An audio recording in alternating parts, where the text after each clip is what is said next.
सभी को मेरा नमस्ते। बहुत से सीकर्स ने प्रश्न पूछा है जिसमें उन्होंने ये कहा कि नार्सिसिस्ट के साथ घर में पीसफुली कैसे रहें, झगड़े वाली परिस्थिति से कैसे बाहर निकलें।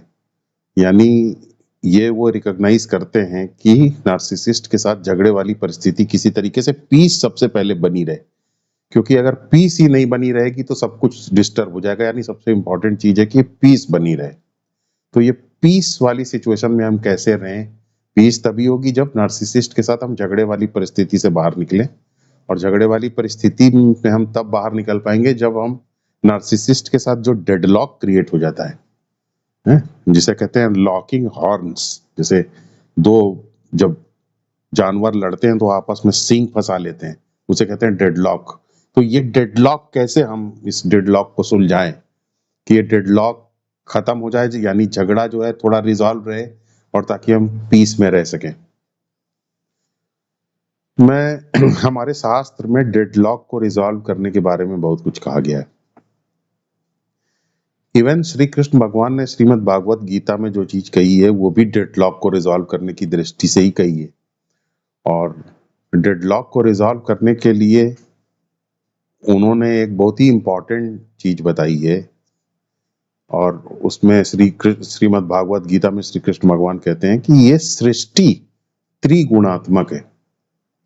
अब अगर इस स्टेटमेंट को ही ले श्री कृष्ण भगवान के, तो इस स्टेटमेंट में सृष्टि का मतलब क्या है? सृष्टि का मतलब है क्रिएशन। तो क्रिएशन को वो कहते हैं त्रिगुणात्मक है, यानी इसके अंदर तीन गुण हैं, यानी इसके अंदर तीन गुण या तीन बल हैं, तीन फोर्सेस हैं इसके अंदर।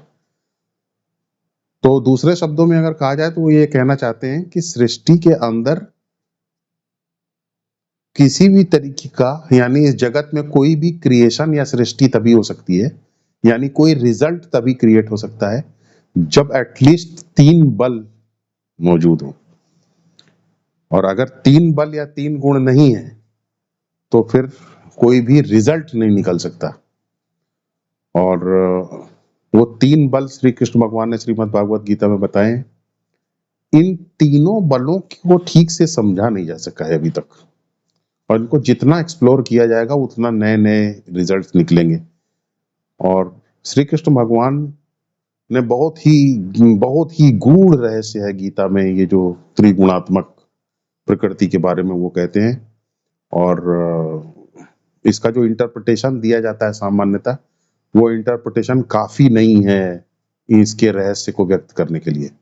लेकिन अगर हम इसके रहस्य को ठीक से समझ गए और इसके रहस्य को हम ठीक से अपनी लाइफ में आजमाना हमने शुरू कर दिया, तो फिर हम डेडलॉक को रिजॉल्व करना सीख जाएंगे, झगड़ों को रिजॉल्व करना, शांत करना हम सीख जाएंगे, उसकी उसकी एल्केमी हम सीख जाएंगे, टेक्निक हम सीख जाएंगे। तो श्री कृष्ण भगवान कहते हैं कि तीन गुण हैं। तीन गुण कौन कौन से हैं? रजस, तमस और सत्व, तीन गुण हैं। तो वो कहते हैं कि सृष्टि त्रिगुणात्मक है, यानी ये जो सृष्टि तीन गुणों से बनी है। कौन कौन से तीन गुण हैं? सत्व, रजस, तमस।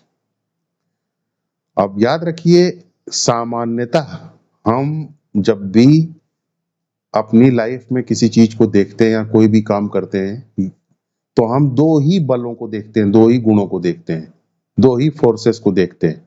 तीसरे फोर्स को हम नहीं देख पाते। तीसरा फोर्स इनविजिबल होता है, हम सिर्फ दो फोर्सेस को देखते हैं। साइंस भी हमेशा दो फोर्सेस को देखता है। एक फोर्स या एक गुण वो है जिससे हम कोई एक्शन इनिशिएट करते हैं, और दूसरा फोर्स वो है या गुण वो है जिससे कि जिस व्यक्ति के ऊपर या वस्तु के ऊपर हम वो फोर्स लगाते हैं, वो व्यक्ति या वस्तु उसका विरोध करता है। तो एक फोर्स हो गया एक्टिव फोर्स और दूसरा हो गया पैसिव फोर्स। तो एक फोर्स जो एक्टिव फोर्स है उसे हम कह सकते हैं रजस, और जो पैसिव फोर्स है उसे हम कह सकते हैं तमस। तो जब भी हम कोई फोर्स लगाते हैं तो वो फोर्स कहलाता है रजस, और जिसके ऊपर या जिस वस्तु के ऊपर हम फोर्स लगाते हैं वो वस्तु या व्यक्ति उसका विरोध करता है, क्योंकि हम फोर्स उसके ऊपर लगा रहे हैं तो वो भी रेजिस्ट करता है, क्योंकि वो अपने पीस को, अपनी इनर्शिया को मेंटेन रखना चाहता है। तो जब हम कोई फोर्स उसके ऊपर लगाते हैं तो वो भी फोर्स लगाता है हमारे ऊपर रेजिस्ट करने के लिए, विपरीत फोर्स लगाता है। तो ये विपरीत फोर्स को हम कहते हैं तमस।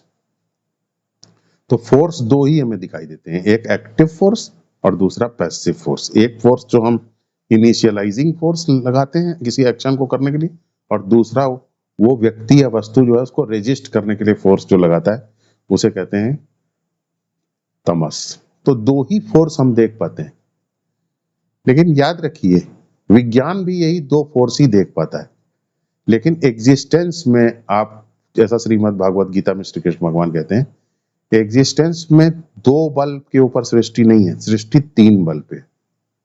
श्री कृष्ण भगवान ने ये बात बताई नहीं है, ये हमें पता लगानी है, एक्सप्लोर करना है, समझना है।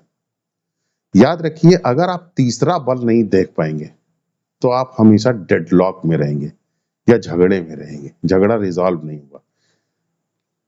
तो कहने का मतलब क्या है कि जब आपने किसी के ऊपर फोर्स लगाया तो वो रेजिस्ट करेगा आपको, लेकिन अगर आपने उसके रेजिस्टेंस को दबाने के लिए वो फिर से और ज्यादा उसके ऊपर फोर्स लगाया तो फिर वो क्या करेगा, वो भी उतना ही फोर्स बढ़ा देगा। फिर आपने और फोर्स लगाया तो और फोर्स बढ़ा देगा।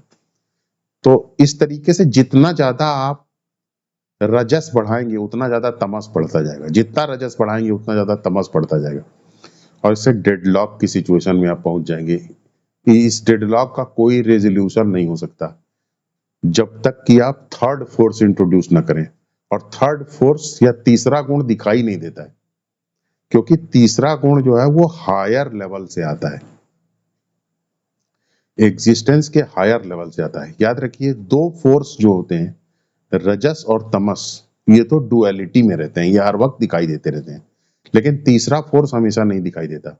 आप थोड़ा सा इसको कल्पना कीजिए कि आप एक ट्रायंगल के बारे में सोचिए। तो ट्रायंगल की तीनों अगर आप जो उसके पॉइंट्स हैं उन तीनों पॉइंट्स को अगर आप सिर्फ सोचेंगे, एक साथ देखेंगे तीनों पॉइंट्स के, तो आप पाएंगे कि वो तीनों पॉइंट को एक साथ सोचते ही आप जो है समय और काल से, देश काल से ऊपर उठ गए, यानी डुअलिटी से परे है। तीन फोर्सेस को एक साथ देखने पर, अगर ट्रायंगल के वर्टेक्स पर तीनों फोर्सेस को रखा जाए और तीनों फोर्सेस एक साथ देखे जाएं, उनके एक्शन को एक साथ देखा जाए, तो आप पाएंगे कि वो डुअलिटी की तरफ नहीं बल्कि डुअलिटी से ऊपर उठ जाता है, यानी देश काल से ऊपर उठ जाता है। वो आपको एक देश काल से परे ले जाता है, एक तरीके की फॉर्मलेसनेस के अंदर लेकर के चला जाता है। वही फॉर्मलेसनेस है हायर रियलिटी। तो जब तीसरा फोर्स आप इंट्रोड्यूस कर देते हैं, तो तीसरा फोर्स इंट्रोड्यूस करते ही आप हायर रियलिटी को के आप असर में आ जाते हैं, हायर रियलिटी के प्रभाव में आ जाते हैं। तीसरे फोर्स को रिकॉग्नाइज करना बहुत ही जरूरी है, कब तीसरे फोर्स को लगाना होता है और कब तीसरे फोर्स को कैसे पहचाने, ये अभी मैं इसके उदाहरण देकर के समझाऊंगा तो आप ज्यादा अच्छे तरीके से समझ जाएंगे। लेकिन पहले ये बहुत इंपॉर्टेंट बात है कि इसको हम कैसे समझें। चूंकि तीसरा फोर्स हायर रियलिटी की तरफ से आता है, सत्य की तरफ से आता है, हायर रियलिटी के अंदर तीसरा फोर्स छुपा होता है, तो इसलिए तीसरे फोर्स का जो नेचर है वो थोड़ा हायर है। जैसे अगर मान लीजिए कि कोई इमोशनल डेडलॉक क्रिएट हुआ, दो व्यक्तियों के बीच में कोई इमोशन, एक व्यक्ति ने दूसरे से रिलेशनशिप में इमोशंस की डिमांड की और दूसरे व्यक्ति ने उसके इमोशन को रेजिस्ट किया, प्रतिरोध किया, तो यानी ये एक इमोशनल डेडलॉक क्रिएट हो गया। अब इस इमोशनल डेडलॉक को हम तभी रिजॉल्व कर सकते हैं जब एक हायर हम फोर्स लगाएं, तीसरा हायर फोर्स इंट्रोड्यूस करें। वो तीसरा फोर्स हायर तब होगा जब इमोशन से कुछ ज्यादा ऊपर की बात को हम इंट्रोड्यूस कर दें। इमोशन से ऊपर की बात क्या होगी, कुछ प्रैक्टिकल बात, कुछ इंटेलेक्चुअल, कोई इंटेलेक्चुअल सिचुएशन इंट्रोड्यूस कर दें, कोई प्रैक्टिकल सिचुएशन इंट्रोड्यूस कर दें, प्रैक्टिकल फोर्स इंट्रोड्यूस कर दें, या इंटेलेक्चुअली इंटेलेक्चुअली फिजिबल फोर्स को इंट्रोड्यूस कर दें, यानी किसी प्रैक्टिकल फोर्स को अगर हम लगा दें। प्रैक्टिकल होना इमोशनल होने से ज्यादा बड़ी चीज है, तो हमने कोई प्रैक्टिकल फोर्स अगर लगा दिया तो दोनों फोर्सेस से ऊपर हम उठ गए, यानी तीसरा फोर्स प्रैक्टिकल फोर्स हमने लगा दिया, तो वो उन दोनों इमोशनल फोर्सेस से, चूंकि प्रैक्टिकल ज्यादा ऊंची चीज है, तो यानी हमने तीसरा फोर्स इंट्रोड्यूस कर दिया। तब हम रिजॉल्व कर सकते हैं। या मान लीजिए कि दो व्यक्तियों के बीच में दोनों ही बड़े प्रैक्टिकल हैं, एक ने प्रैक्टिकल एंगल से कोई चाल चली, दूसरे ने प्रैक्टिकल एंगल से कोई दूसरी चाल चली, और दोनों के बीच में डेडलॉक पैदा हो गया। और अब हमने तीसरा फोर्स ऐसा लगाना होगा जो कि प्रैक्टिकल से ज्यादा ऊंचा हो। तो प्रैक्टिकल से ज्यादा क्या ऊंचा हो सकता है? प्रैक्टिकल से ज्यादा ऊंचा है फिलोसॉफिकल। अब हम एक फिलोसॉफिकल फोर्स लगा दें या हम एक स्पिरिचुअल फोर्स लगा दें तो सिचुएशन रिजॉल्व हो जाएगी। तो याद रखिए, दो फोर्सेस हमें हमेशा दिखाई देते हैं, तो हमें तीसरा फोर्स कब लगाना है? जब दोनों फोर्सेस के बीच में हमें लग रहा हो कि डेडलॉक क्रिएट हो जा रहा है। डेडलॉक कब क्रिएट हो रहा है? जब हम एक फोर्स को बढ़ते हैं और दूसरा फोर्स उधर से बढ़ना शुरू हो जाता है अपने आप उसी प्रोपोर्शन में। एक इधर से हम और फोर्स बढ़ाते हैं, दूसरा प्रतिरोधी फोर्स और बढ़ जाता है और डेडलॉक क्रिएट हो जाता है। तो जब डेडलॉक क्रिएट होने लग जाए तो हमें समझ लेना है, ये एक इंडिकेटर है कि हमें तीसरा फोर्स इंट्रोड्यूस करना होगा। तो कब हमें तीसरा फोर्स इंट्रोड्यूस करना है? जब डेडलॉक क्रिएट होने लग जाए दो फोर्सेस के बीच में। और इस फोर्स का नेचर कैसा होगा, किस तरीके से हमें ये फोर्स लगाना होगा? ये फोर्स हमेशा चूंकि हायर रियलिटी से आता है तो इसका नेचर भी हायर होना चाहिए। लोअर नेचर का आप नेचर से इस फोर्स को नहीं, लोअर नेचर नहीं है इस फोर्स का।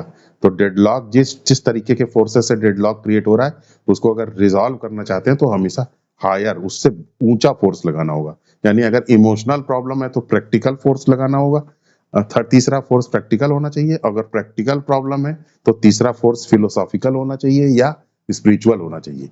तो तीसरे फोर्स का नेचर हायर हायर होना चाहिए।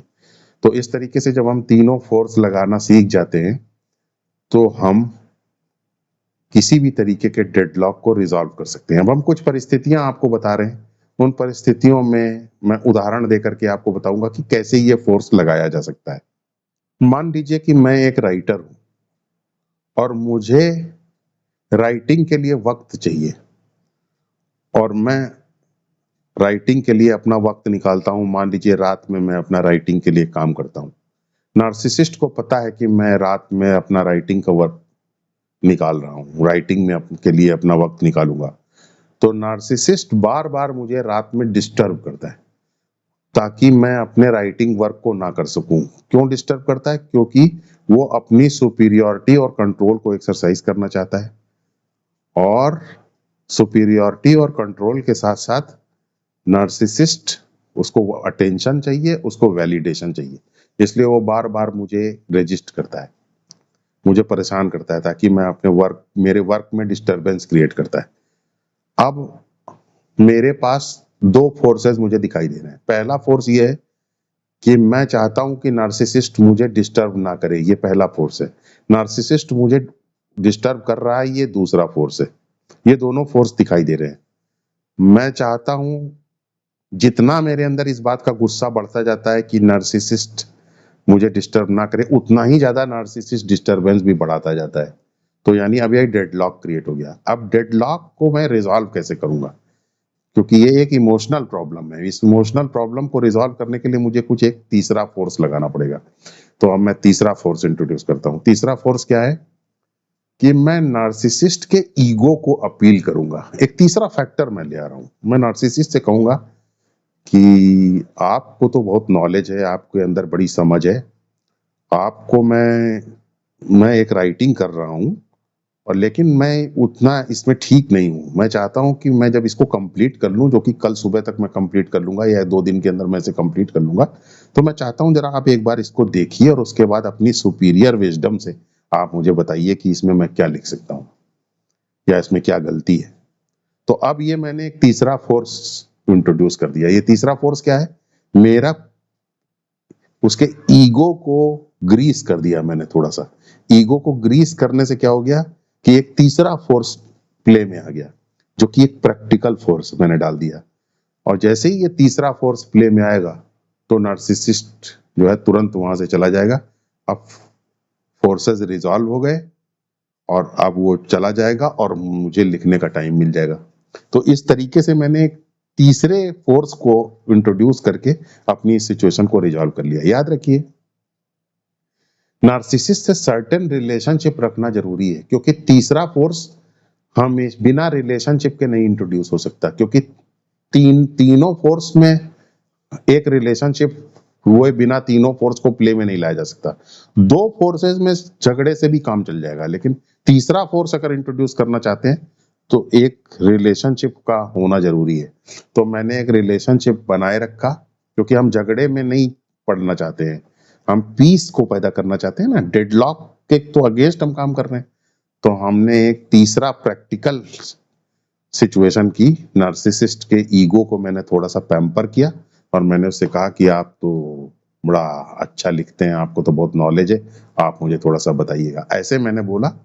और आप 2 दिन में ऐसा कर लूंगा, 2 दिन बाद आप मुझे थोड़ा सा जरा इसमें गाइड कर दीजिए। तो नार्सिसिस्ट को वैलिडेशन भी मिला और नार्सिसिस्ट को अटेंशन की नीड भी पूरी हो गई उसकी, और वो चला गया और मुझे टाइम मिल गया अपना काम करने का। तो इस तरीके से मैंने तीसरे फोर्स को इंट्रोड्यूस करके सिचुएशन को अपनी चेंज कर लिया। अब जरा सिचुएशन 2 को देखिए, सिचुएशन 2 को देखिए। सिचुएशन 2 में नार्सिसिस्ट बार बार मेरे ऊपर ये निगाह रखता है कि कहीं मैं अपनी शक्ति बढ़ा तो नहीं रहा हूँ, मैं बाहर किन किन लोगों से मिल रहा हूँ, इसको लेकर के वो मेरे ऊपर हमेशा एक निगाह रखता है कि कहीं मैं अपनी ताकत बढ़ा तो नहीं रहा हूँ, कहीं तो मैं उसको उसकी जिंदगी में कोई प्रॉब्लम तो नहीं पैदा करने के लिए कोई जाल तो नहीं बिछा रहा हूँ। तो वो लगातार मेरे ऊपर निगाह रखता है और मैं भी लगातार अपनी शक्ति बढ़ाने की कोशिश करता हूँ। तो एक डेडलॉक पैदा हो गया दोनों, मैं अपनी शक्ति बढ़ाने की कोशिश कर रहा हूँ और वो मेरे ऊपर निगाह रख रहा है कि कहीं मैं शक्ति ना बढ़ा लूं अपनी, और एक डेडलॉक पैदा हो गया। तो अब मैंने क्या काम किया, इस डेडलॉक को अगर मैं रिजॉल्व करना चाहता हूँ तो मुझे तीसरा फोर्स इंट्रोड्यूस करना पड़ेगा। अगर मैं तीसरा फोर्स इंट्रोड्यूस नहीं करूंगा और बिना इंट्रोड्यूस किए हुए मैं लगातार अपनी ताकत को बढ़ाने की कोशिश करूंगा तो वो निगहबानी बढ़ाता जाएगा, वो मुझे वॉच करना बढ़ाता जाएगा और डेडलॉक बढ़ता चला जाएगा। लेकिन अगर मैंने तीसरा फोर्स इंट्रोड्यूस कर दिया तो मैं एक practical third force higher level से लेकर के आऊंगा और उसको इंट्रोड्यूस करूंगा। वो कैसा है, क्या होगा थर्ड फोर्स? वो थर्ड फोर्स जो मैं इंट्रोड्यूस करूंगा, सत्वा जो मैं इंट्रोड्यूस करूंगा, वो क्या होगा? सत्व। यानी तीसरा फोर्स क्या होगा? वो तीसरा फोर्स ये है कि मैं उसको एक झूठा कन्फेशन उसके सामने करूंगा। झूठा कन्फेशन, मैं उससे कहूंगा, हाँ मैं आजकल कुछ लोगों से मिल रहा हूँ, शर्मा जी से मैं मिलने गया था, लेकिन ये लोग बहुत ही सेल्फिश हैं और दूसरे की किसी बात को सुनते नहीं है और कोई भी मीटिंग हमारी सक्सेसफुल नहीं होती है इन लोगों के साथ। मैं तो जिससे कि मैं अपनी क्रिएटिविटी को आगे बढ़ा सकूं, बहुत ही मेरा कोई काम नहीं हो पा रहा है। तो ये एक झूठी सिचुएशन मैंने उसके सामने रखी। झूठी सिचुएशन देखते ही वो तुरंत रिलैक्स हो गया, क्योंकि वो समझ गया कि इनके कोई प्रोजेक्ट सक्सेसफुल नहीं हो पा रहे हैं और बस उसको ये रिलैक्सेशन मिल गया। और अब उसने उसी थर्ड फोर्स मिल जाने के बाद क्या हुआ, एक रिजल्ट निकला। वो क्या रिजल्ट, हमेशा 3 फोर्स मिलने के बाद ही निकलेगा। और उसने अब निगहबानी कम कर दी क्योंकि वो थोड़ा रिलैक्स हो गया।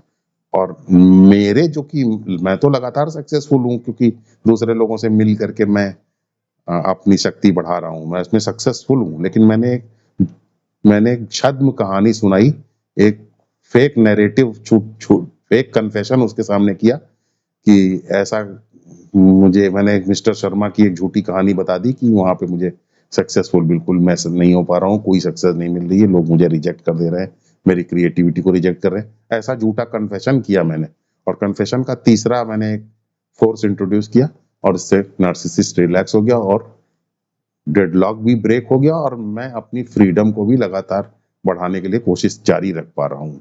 मैं अपनी शक्ति भी बढ़ाने के लिए लगातार नेटवर्किंग करने में सफल भी हूँ। याद रखिए, नेटवर्किंग को रोकना नहीं है, थर्ड फोर्स को इंट्रोड्यूस करना है।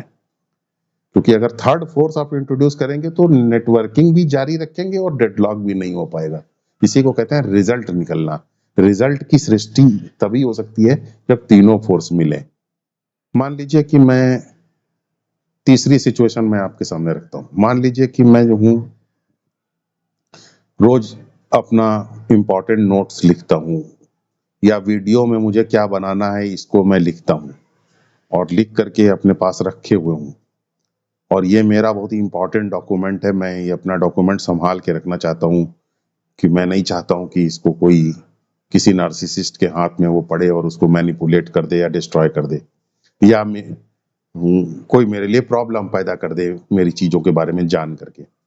और नार्सिसिस्ट क्या काम कर रहा है, वो उसी टाइम जब मैं ये लिख रहा हूँ या तैयारी कर रहा हूँ, तो मेरे पास आकर के बार बार वो पता लगाने की कोशिश कर रहा है कि मैं क्या काम कर रहा हूँ, मैं अब मेरा नया प्रोजेक्ट क्या है, इसके बारे में पता लगाने की कोशिश कर रहा है बार बार। नार्सिसिस्ट क्यों पता लगाने की कोशिश कर रहा है? क्योंकि वो मुझे कंट्रोल करना चाहता है। मैं क्यों अपना काम कर रहा हूँ और उससे ये छुपाना क्यों चाह रहा हूँ कि मैं ये सब जो काम कर रहा हूँ छुपाना क्यों चाह रहा हूँ? इसलिए ताकि वो मुझे कंट्रोल ना कर सके और मैं फ्रीडम के साथ अपने प्रोजेक्ट को पूरा कर सकूं। तो मेरा ये चीज मेरी है। अब मैं जितना ज्यादा अपने काम को बढ़ाऊंगा, प्रोजेक्ट को जितना ज्यादा इंटेंसली जितना इंटेंसिटी के साथ मैं अपने प्रोजेक्ट में इन्वॉल्व होऊंगा, उतना ज्यादा नार्सिसिस्ट मेरे ऊपर कंट्रोल करने की कोशिश करेगा, मेरे प्रोजेक्ट में झांकने की कोशिश करेगा। अब मुझे क्या काम करना है? इससे डेडलॉक पैदा होता जाएगा, क्योंकि मैंने रजस पे फोर्स लगाया, उसने तमस फोर्स से उसको डिफ्यूज करने की कोशिश की और डेडलॉक पैदा होना शुरू हो गया। अब मुझे क्या है? थर्ड फोर्स पैदा करना है। कैसे थर्ड फोर्स लगाऊंगा मैं? इंटेलिजेंटली चलूंगा, डिप्लोमेटिकली चलूंगा। डिप्लोमेटिकली चल के मैंने थर्ड फोर्स लगाया। थर्ड फोर्स लगाने के लिए मैंने क्या काम किया कि मैंने जिस रजिस्टर में लिखता हूं, उस रजिस्टर को तो किसी दूसरे दराज में छुपा दिया, दूसरे चेस्ट में छुपा दिया। एक डिकॉय रजिस्टर वहां रख दिया, झूठा रजिस्टर रख दिया, जिसमें मेरे ऐसे उल्टे सीधे नोट्स लिखे हुए हैं, जो कि मेरा एक्चुअल वर्क नहीं है। तो मैंने एक डिकॉय रजिस्टर वहां, झूठा रजिस्टर रख दिया, ताकि नार्सिसिस्ट आए तो उस रजिस्टर को उलट पलट करके देखे, मेरे मेन काम को उलट पलट करके ना देखे। तो उसने उलट पलट करके मेरे डिकॉय रजिस्टर को देखा, वो झूठे रजिस्टर को देखा, और उसके बाद वो चला गया और रिलैक्स हो गया कि उसको तो मेरे बारे में पता चल गया, मैं कोई सब्सटेंशियल किसी प्रोजेक्ट के ऊपर काम नहीं कर रहा हूँ। और इस तरीके से मुझे ये फ्रीडम मिल गई कि मैं अपने प्रोजेक्ट को ठीक से पूरा कर सकूं। चौथी सिचुएशन देखिए, मान लीजिए कि नार्सिसिस्ट फाइनेंशियली मेरी सिचुएशन को कंट्रोल करता है और मेरी नार्सिसिस्ट के ऊपर फाइनेंशियल डिपेंडेंस है, और वो फाइनेंशियल स्ट्रेंथ को एक लीवरेज की तरीके से इस्तेमाल करता है मुझे कंट्रोल करने के लिए। अब मैंने इस कंट्रोल से की वजह से मुझे दिक्कत होगी। अब मैं जितना अपनी फाइनेंशियल नीड्स के बारे में बताऊंगा, नार्सिसिस्ट उतना ही मेरे ऊपर अपने फाइनेंसेस से मुझे दूर रखने की कोशिश करेगा, और इस तरीके से एक डेडलॉक पैदा हो जाएगा। अब मुझे इस डेडलॉक को रिजॉल्व करना है। कैसे मुझे डेडलॉक को रिजॉल्व करना है? मुझे एक पैरेलल एक फाइनेंशियल सोर्स पैदा करना है, एक पैरेलल फाइनेंशियल सोर्स पैदा करना है, ताकि मैं सरवाइव कर सकूं। तो मैं पैरेलल फाइनेंशियल सोर्स पैदा करने के लिए क्या करूंगा? मैं जो हूं, ये नहीं बताऊंगा कि मैं कोई फाइनेंशियल सोर्स पैदा कर रहा हूं। मैं ये कहूंगा मैं क्रिएटिविटी के लिए जो है क्रिएटिव वर्क कर रहा हूं, और इस तरीके से मैं एक्चुअली इस क्रिएटिविटी की आड़ में मैं जो हूँ अपने आप को फाइनेंशियली अपने आप को स्ट्रांग बनाने की कोशिश कर रहा हूँ। एक ऑल्टरनेटिव सिस्टम वेल्थ को जनरेट करने का कर रहा हूँ, ताकि मैं इंडिपेंडेंटली रह सकूं। लेकिन मैं इसके बारे में बात नहीं करूंगा, उसको मैं क्रिएटिविटी कह के बताऊंगा कि मैं क्रिएटिव वर्क कर रहा हूँ। दूसरे लोगों को मैं क्रिएटिव वर्क करके मैं अच्छा महसूस करता हूँ, इसलिए मैं क्रिएटिव वर्क कर रहा हूँ। तो मैं इस तरीके से प्रोजेक्ट करूंगा, ना कि उसको अपनी फाइनेंशियल इंडिपेंडेंस की तरीके से यूज करूँ, एफर्ट की तरीके से इंट्रोड्यूस करूंगा। तो मैंने क्या किया, एक ऑल्टरनेटिव इनकम का सोर्स अपनी क्रिएटिविटी के माध्यम से जनरेट करने की कोशिश करने लगा, जबकि उसे बता रहा हूं मैं क्रिएटिविटी कह के बता रहा हूं। और इस तरीके से मैंने एक थर्ड फोर्स इंट्रोड्यूस कर दिया, और थर्ड फोर्स इंट्रोड्यूस करते करते धीरे धीरे धीरे धीरे एक समय के कालांतर में, एक समय गुजरते गुजरते मेरे पास फाइनेंशियली मैं इंडिपेंडेंट हो गया, और नार्सिसिस्ट के ऊपर जो फाइनेंशियल डिपेंडेंस मेरी थी, वो धीरे धीरे इररेलेवेंट हो गई, वो निरर्थक हो गई, उसका कोई सार नहीं रहा, वो गैर जरूरी हो गई। तो इस तरीके से थर्ड फोर्स को इंट्रोड्यूस करके मैंने डेडलॉक को ब्रेक किया और अपनी सिचुएशन को मैनेज करने की कोशिश की। जरा फिफ्थ सिचुएशन देखिए, नार्सिसिस्ट के साथ मैं रहता हूं, मुझे 15 दिन के लिए कहीं बाहर जाना है, जो कि मेरे लिए बहुत जरूरी है। नार्सिसिस्ट मेरी लाइफ को कंट्रोल करता है, वो मुझे एक भी दिन कहीं जाने के लिए राजी नहीं है कि मैं कहीं जाऊं। इसके लिए वो राजी नहीं है। मैं 15 दिन के लिए बाहर जाना चाहता हूँ, वो एक भी दिन मुझे छोड़ने के लिए तैयार नहीं है। तो एक डेडलॉक पैदा हो गया। मेरे लिए जाना बहुत ज़रूरी है, उसके लिए ये ज़रूरी है बहुत कि मैं ना जाऊँ, और इस तरीके से डेडलॉक पैदा हो गया। अब ये डेडलॉक बढ़ता ही जाएगा, जितना मैं जाने की कोशिश करूँगा, उतना ही वो मुझे रोकने की कोशिश बढ़ाता जाएगा। अब मुझे इस डेडलॉक को ब्रेक करना है, तो कैसे मैं डेडलॉक को ब्रेक करूँगा? मैं एक थर्ड सिचुएशन या थर्ड फोर्स इंट्रोड्यूस कर दूँगा। वो थर्ड फोर्स क्या है? मैं नार्सिसिस्ट से और भी ज़्यादा बड़े चीज की डिमांड करूंगा। मैं उससे कहूंगा कि मुझे 3 महीने के लिए बाहर जाना है। तो नार्सिसिस्ट आग बबूला हो जाएगा, वो कहेगा कि 3 महीने कैसे जाना है, ये तो मैं पॉसिबल ही नहीं है, मैं जाने ही नहीं दूंगा। तो उसके बाद वो खूब बवाल करेगा, और फिर मैं नार्सिसिस्ट की बात मान लूंगा। मैं कहूंगा कि ठीक है, अगर तुम नहीं चाहते हो कि मैं जाऊं तो मैं नहीं जाऊंगा, लेकिन मुझे 15 दिन का एटलीस्ट टाइम दो, ताकि मैं कोई अल्टरनेटिव अरेंजमेंट वहां जाकर के कर सकूं, ताकि मुझे 3 महीना ना जाना पड़े। तो इस तरीके से मैंने क्या काम किया, उसके सामने पहले जितनी मुझे जरूरत थी उससे ज्यादा बड़ा झटका नार्सिसिस्ट को दिया, और फिर अपने एक्चुअल झटके के बारे में उसको बताया। तो उस बड़े झटके को पहले दे देने की वजह से मेरा ये जो दूसरी बार जो झटका मैंने दिया, ये झटका उसको काफी कम लगेगा, और उसे ऐसा लगेगा कि जैसे कि वो जीत गया। तो मैंने उसको जिता करके अपना काम बनाया। वास्तव में मैं जीता हूँ, लेकिन एहसास उसे हो रहा है कि वो जीता। कैसे? क्योंकि मैंने एक थर्ड फोर्स इंट्रोड्यूस कर दिया। कैसे? एक फिक्शनल अपनी बात से जो मुझे डिमांड है, उससे ज्यादा बड़ी डिमांड के शौक को उसके सामने रख करके उसको एक ड्रैगन दे दिया जिसे कि वो मार सके। वो ड्रैगन से लड़ रहा है, इस बीच में अपना रास्ता बना करके निकल गया। तो इस तरीके से मैंने तीसरी सिचुएशन को इंट्रोड्यूस करके अपने आप को बचा लिया और अपने काम को निकाल लिया। सिचुएशन 6 देखिए। जैसे कि मान लीजिए कि नार्सिसिस्ट आपकी हर जगह बुराई कर रहा है, आपका दुष्प्रचार कर रहा है। अब आप जितना नार्सिसिस्ट से ये नाराजगी दिखाएंगे कि वो आपका क्यों दुष्प्रचार कर रहा है, उतना ही वो आपका दुष्प्रचार बढ़ाता जाएगा। तो आपका विरोध करना कि वो क्यों आपका दुष्प्रचार कर रहा है, ये है रजस यानी फर्स्ट फोर्स, और उसका आपका दुष्प्रचार बढ़ाते जाना, ये है सेकंड फोर्स यानी कि तमस। अब जितना आप दुष्प्रचार को रुकवाने की कोशिश करेंगे, उतना ही ज्यादा वो दुष्प्रचार बढ़ाता चला जाएगा। तो अब आप दुष्प्रचार को वास्तविक रूप से कैसे रुकवा सकते हैं? थर्ड फोर्स को इंट्रोड्यूस करके। थर्ड फोर्स कैसे आप इंट्रोड्यूस करेंगे? थर्ड फोर्स इंट्रोड्यूस करने का तरीका ये है कि जो जो लोग मैटर करते हैं, आप ये अफोर्ड नहीं कर सकते हैं कि वो आपके दुष्प्रचार का शिकार हो जाए, नार्सिसिस्ट के द्वारा किए गए दुष्प्रचार का शिकार हो जाए। उन लोगों के आसपास जो लोग रहते हैं, उनको आप अपने बारे में अच्छी बातें पहले से ही बताना शुरू कर दीजिए। किसी दूसरे कॉन्टेक्स्ट से अपने बारे में अच्छी चीजें बताइए, उनकी ओपिनियन को मोबिलाइज कीजिए, ताकि जब नार्सिसिस्ट उन इंपॉर्टेंट लोगों तक पहुंचे आपका दुष्प्रचार करने के लिए, तो एक दूसरी ओपिनियन देने वाले लोग भी हों वहां मौजूद, उसकी ओपिनियन को चेंज करने के लिए।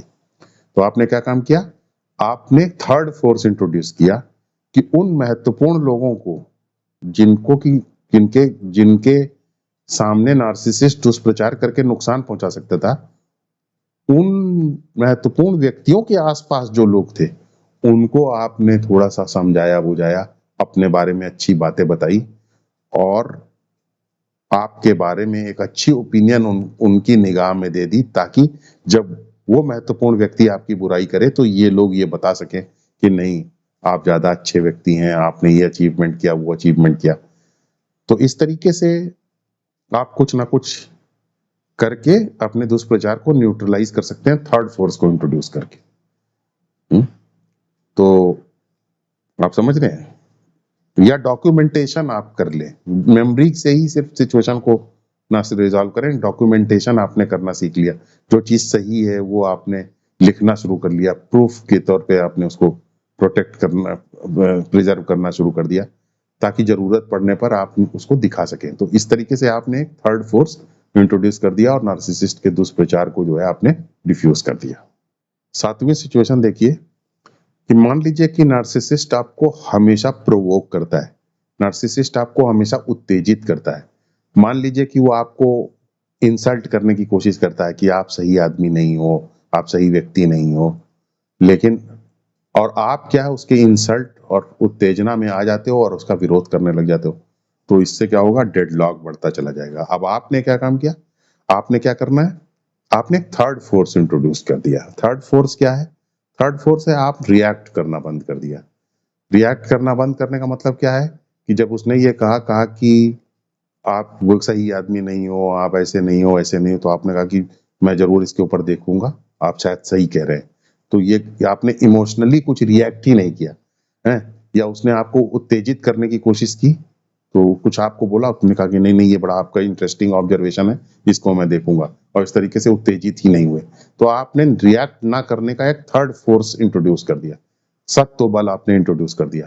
तो जैसे ही सत्व बल आपने इंट्रोड्यूस कर दिया, तो तुरंत जो है उसका सारा जो ड्रामा है वो खत्म हो जाएगा और जो डेडलॉक है वो ब्रेक हो जाएगा। कहने का मतलब ये है कि इंटेलिजेंटली जब आप थर्ड फोर्स को इंट्रोड्यूस करना सीख जाते हैं, जो जिसका नेचर हायर होता है, तो आप धीरे धीरे पीसफुली रहना भी सीख जाते हैं और नार्सिसिस्ट के साथ अपना काम भी निकालना सीख जाते हैं। तो थर्ड फोर्स को आप हमेशा इंट्रोड्यूस करिए। स्पिरिचुअल टेक्निक की प्रैक्टिस करना भी थर्ड फोर्स को ही इंट्रोड्यूस करना है। याद रखिए, जब आप थर्ड फोर्स इंट्रोड्यूस करते हैं, सत्व बल इंट्रोड्यूस करते हैं, तो आप आंसर नहीं बदलते हैं, आप क्वेश्चन को ही बदल देते हैं, क्वेश्चन की ही रिफ्रेमिंग कर देते हैं। जिस क्वेश्चन को लेकर के आपके और नार्सिसिस्ट के बीच में झगड़ा हो रहा था, उस आंसर को नहीं बदलते हैं, आप उस प्रश्न को ही रिफ्रेम कर देते हैं। ऐसा ही प्रश्न की रिफ्रेमिंग हो जाती है जब आप नार्सिसिस्ट के झगड़े के बीच में स्पिरिचुअल टेक्निक फॉलो करने लग जाते हैं। तो आपने स्पिरिचुअल टेक्निक फॉलो करके क्या किया, आपने थर्ड फोर्स को इंट्रोड्यूस कर दिया। जब आपने थर्ड फोर्स को इंट्रोड्यूस कर दिया तो क्या हो, थर्ड फोर्स को इंट्रोड्यूस करने से प्रश्न ही बदल गया। जो कॉन्फ्लिक्ट था वो कॉन्फ्लिक्ट का नेचर ही चेंज हो गया, कॉन्फ्लिक्ट और डेडलॉक ही रिजॉल्व हो गया।